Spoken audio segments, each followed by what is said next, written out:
Well, hello. Hello, MJ. How are you? I'm good. How are you? I'm good too. So I have these list of questions for our interview. Um, Okay. at least 11. One of them is the closing question. Also, what's your name?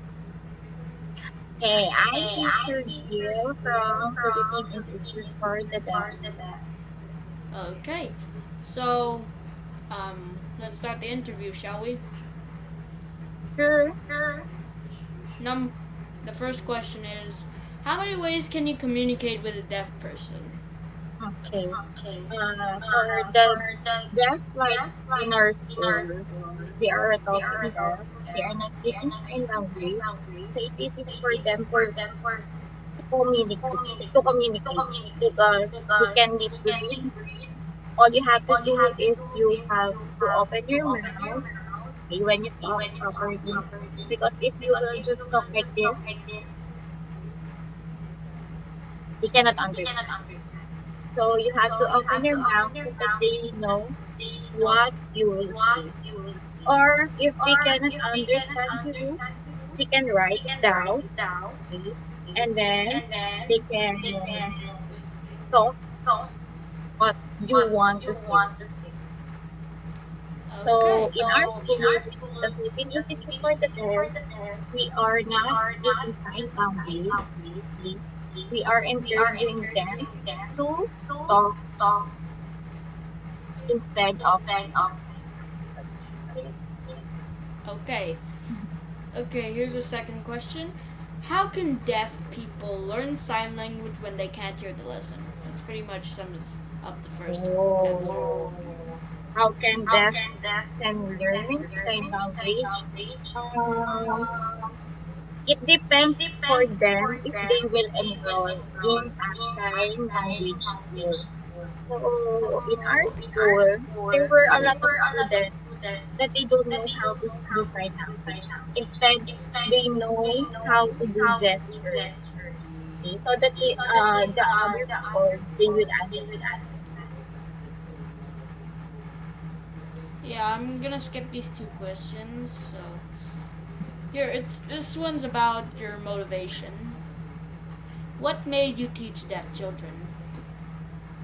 Okay, what made the children to teach the deaf? Um, maybe because of the calling.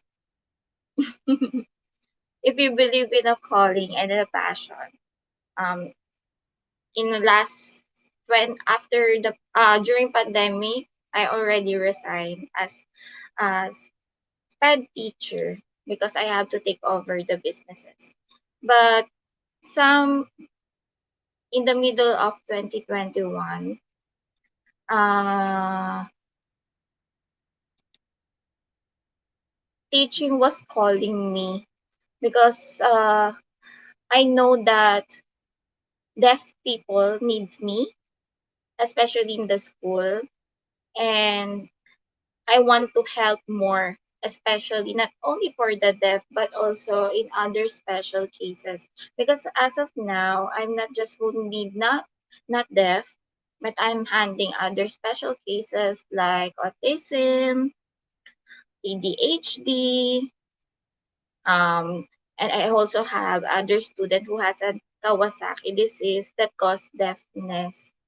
So yeah, that's the challenges of being a sped teacher because you just not need to teach academic, but you also have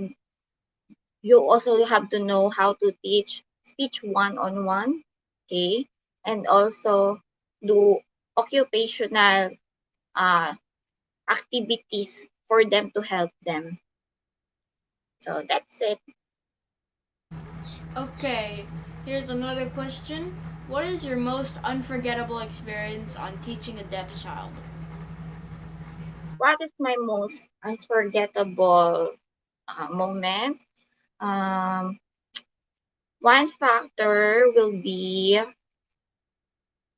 when the Philippine Institute for the Deaf won in United Nations. Okay, it's a competition in SM malls wherein there were a lot of regular schools that we compete, but out of 15 or 20 schools, PID won. So it's really memorable for me because I believe that deaf people or deaf students can really join other regular school.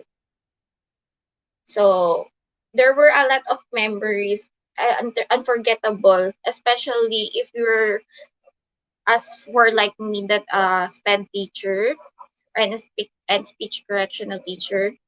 If our student able to sound, especially if there were a kid like 4 years old, and then if uh if the parents think that that their son or their daughter they cannot speak, but if they will just enroll in PID and then they will do have a speech one-on-one class, from day on to day on they will learn how to speak, and it's really memorable for all of us the teachers like me. That's it. Okay. Okay, for your ninth question, what are the things that people should not do when they are around deaf children? Okay, for the regular people like us, we should not imitate the deaf because people think that deaf are also mute, right? Am I right? Yes. Okay. People think that they are mute. Uh, there were other students from our student also that they experience bullying from other regular school. So because there are other regular students that they are copying their voice or they will just ignore them. So for them, we should help them. Okay.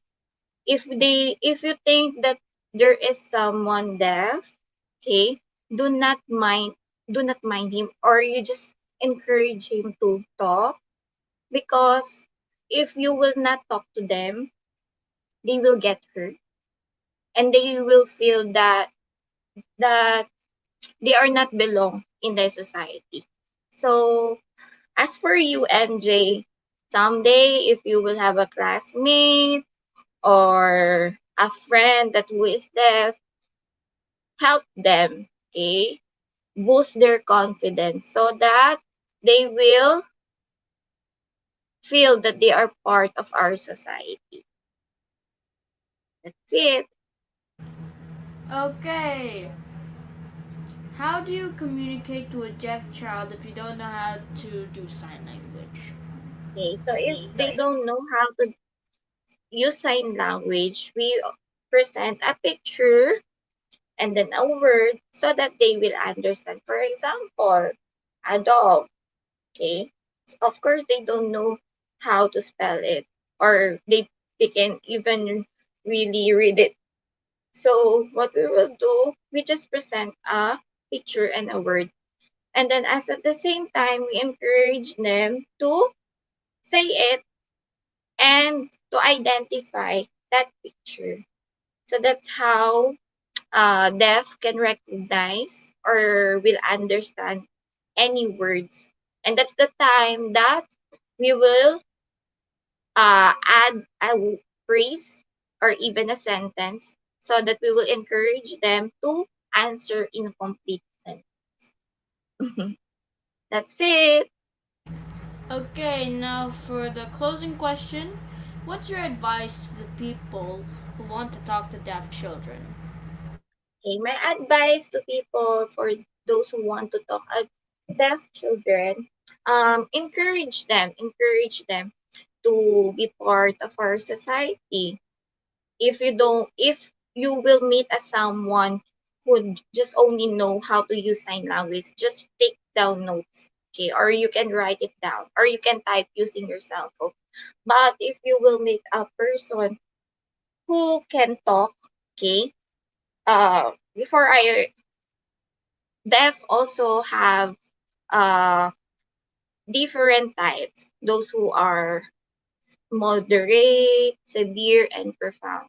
Profound, those who cannot really hear well. So those profound people uh, are very sensitive. Okay, they are very sensitive, especially if they think that you are talking behind them. Okay, because they think that you are talking something bad from them. So for that case, okay, you have to elaborate or let them understand all the situation. Okay. So I hope that someday, okay, that all the deaf, all the deaf kids can really talk so that all of us can communicate well. So that's it. Okay, that's all for the interview. Just wanted to let you know that you have good teaching and good intentions for your school, Okay. for the school. And I that's pretty much it. See you later. Or thank you. Okay, bye, Okay, bye, MJ. MJ. Thank you, Thank you, Derek. Derek. Thank you so Wala na rin po much. akong boses eh. Wala, pahinga ka na. Thank you. Anyways, thank you. See you. Bye po.